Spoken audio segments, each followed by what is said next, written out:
event is TEDxFlourCity. That's flower with an O-U-R.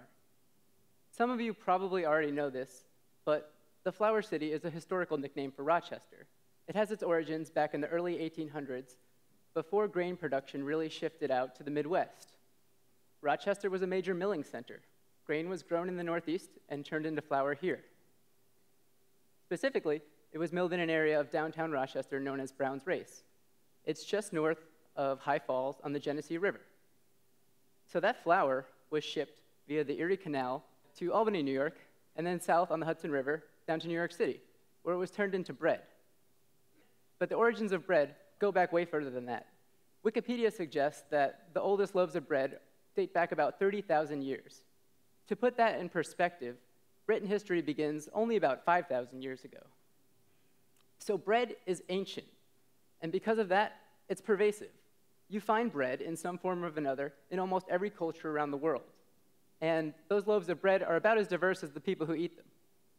So in China, you can find steam buns called mantou. From Southeast Asia all the way to the Middle East, you'll find flatbreads like roti and naan. In African countries, you can find this spongy, pancake-like bread, sometimes called injera.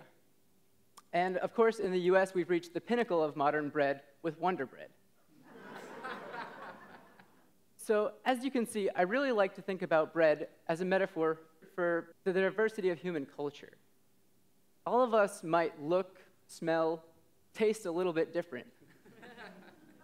But we all come from essentially the same place, a little bit of flour, water, and leavening agent. There's something else about bread that I think transcends all cultures, and that's the gesture of breaking and sharing bread. This gesture is a beautiful symbol for community building and for communion.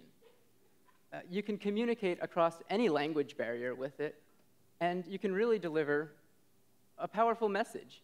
You can say, look, I see that we're in this together, and just because I don't know you doesn't mean I shouldn't share with you. So at this point, I'd like to ask you guys in the audience to look under your chairs. Some of you are going to find a small loaf of bread. Some of you are going to find nothing. So while you're waiting to hear from your next speaker, I'd like you to turn to the person next to you, break the bread, and get to know each other. Thank you.